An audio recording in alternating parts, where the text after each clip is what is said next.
জাতীয় থেকে আন্তর্জাতিক, প্রান্তিক জনপদ থেকে নগর, চারপাশে এই মুহূর্তে যা যা ঘটছে তার সবকিছু নিয়ে আমাদের নিয়মিত আয়োজন এখন চারদিক। আপনাদের সঙ্গে আছি আমি নোমান আব্দুল্লাহ। বৈষম্য বিরোধী ছাত্র আন্দোলনে নিউ মার্কেট এলাকায় ব্যবসায়ী ওয়াদুদ হত্যা মামলায় বরগুনা 1 আসনের সাবেক এমপি ধীরেন্দ্রনাথ শম্ভুকে 6 দিনের রিমান্ড দিয়েছেন আদালত। ধীরেন্দ্রনাথ শম্ভুকে 10 দিনের রিমান্ড আবেদন করে হাজির করা হয় ঢাকা চিফ মেট্রোপলিটন ম্যাজিস্ট্রেট আদালতে। এ সময় রাষ্ট্র ও আসামি পক্ষের আইনজীবীদের শুনানি শেষে তাকে 6 দিনের রিমান্ড দিয়েছেন মেট্রোপলিটন ম্যাজিস্ট্রেট মোহাম্মদ শরীফুর রহমানের আদালত। এ সময় রাষ্ট্রপক্ষের আইনজীবী বলেন, শম্ভু তার নির্বাচনী এলাকায় বিরোধী দলের রাজনীতিবিদদের নানাভাবে অত্যাচার করেছেন, পাশাপাশি ছাত্র জনতা আন্দোলন দমনে আওয়ামী লীগ সরকারকে সহযোগিতা করেছেন। তবে তার পক্ষের আইনজীবীরা তাকে নির্দোষ দাবি করে জামিন চাইলে আদালত তা নামঞ্জুর করেন। এদিন একই মামলায় 14 দলের সমন্বয়ক আমির হোসেন আমুকে জামিন নামঞ্জুর করে কারাগারে পাঠিয়েছেন আদালত।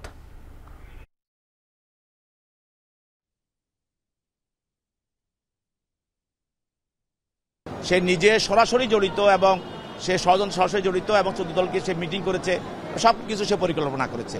তো বিজ্ঞ আদালত ওই পক্ষের বক্তব্য শুনে তার জামিন নামঞ্জুর করেন এবং তাকে জেল হাজতে প্রেরণ করেন। তাকে এই মামলায় শুধুমাত্র রাজনৈতিকভাবে হয়রানি করার জন্য নেওয়া হয়েছে। তিনি সম্পূর্ণ নির্দোষ এবং নিরপরাধ। তার রিমান্ড বাতিল পূর্বক আমরা জামিনের জন্য প্রার্থনা করেছি। বিজ্ঞ আদালত দুই পক্ষের শুনানি অন্তে তার 6 দিনের রিমান্ড মঞ্জুর করেন।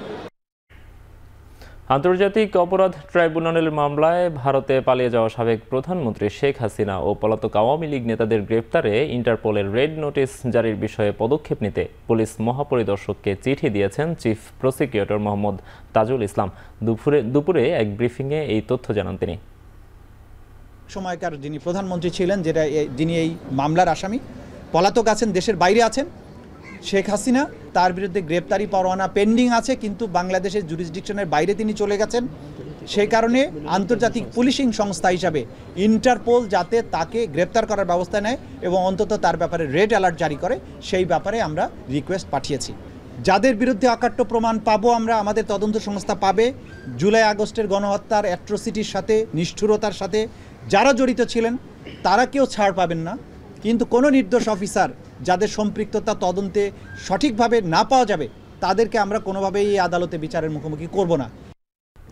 আজারবাইজানের বাকুতে জাতিসংঘের জলবায়ু সম্মেলন COP29-এর দ্বিতীয় দিনের সম্মেলনে যোগ দিয়েছেন ডক্টর মোহাম্মদ ইউনুস। মূল সম্মেলনে বক্তব্য দেওয়ার পাশাপাশি COP-এর এবারের আসরে আরও অন্তত 2টি বড় অনুষ্ঠানে বক্তব্য রাখবেন ডক্টর ইউনুস। সম্মেলনে বাংলাদেশের জলবায়ু সংকট তুলে ধরবেন প্রধান উপদেষ্টা। পাশাপাশি চূড়ান্ত ঘোষণায় যাতে বাংলাদেশের দাবি দেওয়ার বিষয়টি অন্তর্ভুক্ত হয় সেজন্য জোর প্রচেষ্টা চালাবেন তিনি। বাকুতে শুরু হওয়া এই সম্মেলনে অংশ নিয়েছেন প্রায় 200টি দেশের সরকার ও রাষ্ট্রপ্রধানরা। তবে দূষণের জন্য বেশি দায়ী এমন অনেকগুলো দেশই এবার সম্মেলনে অংশ নিচ্ছেন না নবনির্বাচিত মার্কিন প্রেসিডেন্ট ডোনাল্ড ট্রাম্পও। জাতিসংঘ জানায়, ইতিহাসের সবচেয়ে উষ্ণ বছরের রেকর্ডকে ছাড়িয়ে যাবে 2024। জলবায়ু পরিবর্তনের ক্ষতি মোকাবেলায় উন্নয়নশীল দেশগুলোর প্রতিদিন প্রায় $100 কোটি প্রয়োজন, অথচ পাচ্ছে মাত্র $7.5 কোটি। ইতিহাসে যার যতটুকু অবদান তা বিএনপি স্মরণ করতে চায় উল্লেখ করে দলটির সিনিয়র যুগ্ম মহাসচিব অ্যাডভোকেট রুহুল কবির রিজভী বলেছেন, বঙ্গভবন থেকে শেখ মুজিবুর রহমানের ছবি সরানো উচিত হয়নি। নয়াপল্টনে বিএনপির কেন্দ্রীয় কার্যালয়ে 7 নভেম্বর জাতীয় বিপ্লব ও সংহতি দিবস উপলক্ষে ফ্রি মেডিকেল ক্যাম্প ও রক্তদান কর্মসূচির উদ্বোধন অনুষ্ঠানে তিনি একথা বলেন। গণতান্ত্রিক শক্তির পক্ষের লোকরা কোনো কথা বললে আপনারা সেটিতে বিরক্ত বোধ। সরকারের একজন উপদেষ্টা মাহফুজ সাহেব জানিয়েছেন যে বঙ্গভবন থেকে শেখ মুজিবের ছবি নামানো হয়েছে। দেখুন, এটা করেছেন ঠিক আছে, কিন্তু সময় তো সবসময় একরকম যায় না। যার যতটুকু ইতিহাসে অবস্থান আছে সেটা থাক। আপনারা স্বাধীনতার পরে শেখ মুজিবুর রহমানের অনেক অন্যায়, অনেক দুঃশাসন দেখেছি, তারপরে তো সে ছিল, তার ছবিটা ছিল। জিয়াউর রহমান কিন্তু তার ছবি পুনঃস্থাপন করেছে। আমি মনে করি তার ছবিটা নামিয়ে ফেলাটা উচিত হয়নি। টঙ্গীর বিশ্ব ইজতেমা ময়দান আর কাকরাইল মসজিদ মাওলানা জুবায়ের পন্থীদের কাছে ছেড়ে দেওয়ার আহ্বান জানিয়েছেন উলামা মাশায়েখরা। অন্যথায় 24 ঘন্টার মধ্যে ঢাকা শহর অচল করে দেওয়ার হুঁশিয়ারি দিয়েছেন তারা। উলামা বিদ্বেষী, টঙ্গীতে মানুষ হত্যাকারী, বিশৃঙ্খলা সৃষ্টিকারী সাতপন্থীদের কাকরাইল ও টঙ্গীতে কোনো অধিকার নেই। থাকার কোনো প্রশ্নই নেই। সন্ত্রাসী সাতপন্থীদেরকে নতুন কোনো ষড়যন্ত্রের মাধ্যমে অনাকাঙ্ক্ষিত পরিস্থিতি সৃষ্টির সুযোগ দেওয়া যাবে না।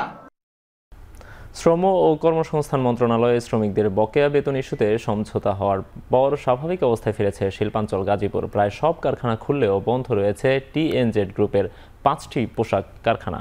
সকালে কারখানার ফটক বন্ধ পেয়ে ফিরে গেছেন অনেক শ্রমিক। তবে শিল্পনগরীর অন্য সকল পোশাক কারখানায় সচল রয়েছে স্বাভাবিক উৎপাদন কার্যক্রম। এদিকে শিল্পাঞ্চলের নিরাপত্তায় টহল জোরদার করেছে সেনাবাহিনী। অচলাবস্থা কাটিয়ে স্বাভাবিক হয়েছে ঢাকা ময়মনসিংহ মহাসড়কে যান চলাচল।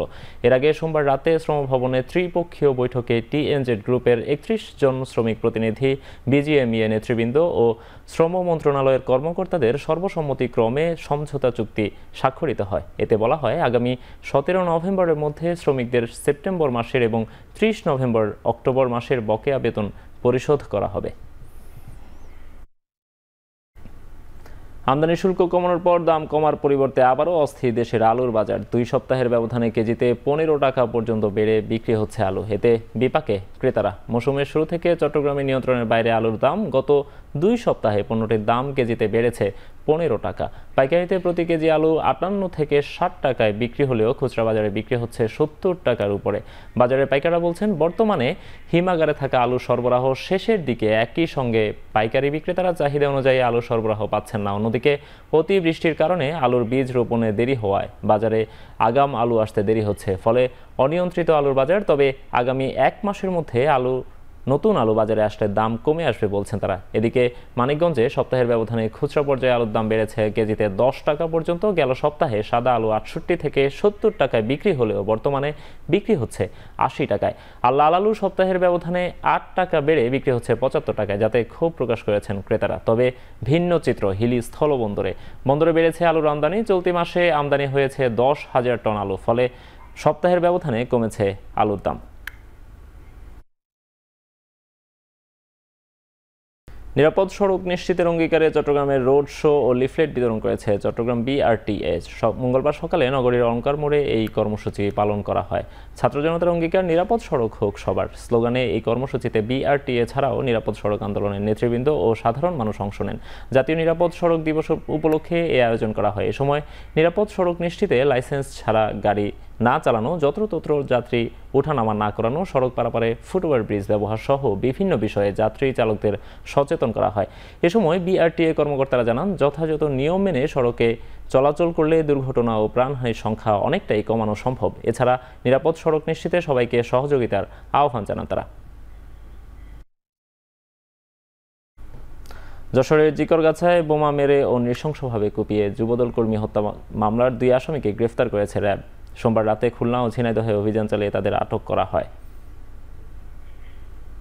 সকালে র্যাব 6 কার্যালয়ে সংবাদ সম্মেলনে জানানো হয়, ভিকটিম ও আসামির মধ্যে দীর্ঘদিন ধরে বিরোধ চলছিল। এরই জেরে 2 আসামি শামীম ও মেহেদী হত্যা করে। হত্যার 48 ঘন্টার মধ্যে আসামি 2 জনকে আটক করে র্যাব। হত্যাকাণ্ডের সঙ্গে জড়িত অন্যান্য আসামিদের গ্রেফতারে অভিযান চলছে।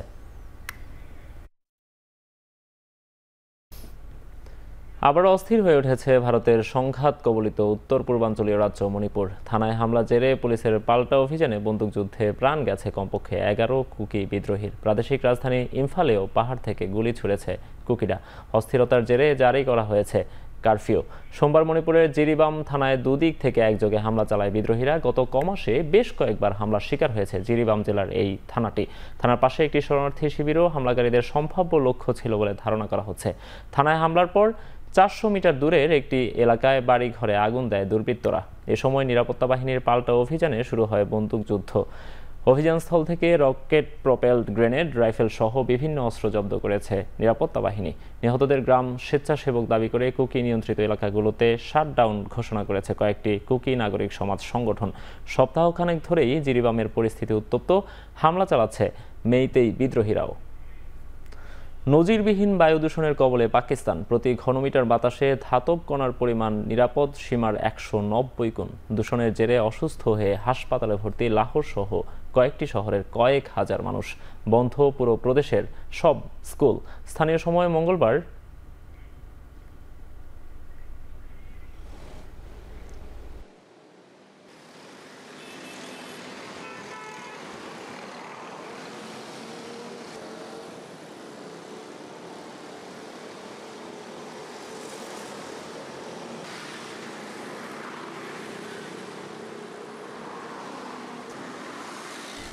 শেষ করছি এখন চারদিক। এখন টেলিভিশন ওয়েবসাইটে দেখতে ভিজিট করুন www.ekhon.tv। এছাড়া ফেসবুকে দেখুন facebook.com/tv.ekhon। এছাড়াও ইউটিউবে এখন টেলিভিশন দেখুন youtube.com/c/ekhon tv লিংকে।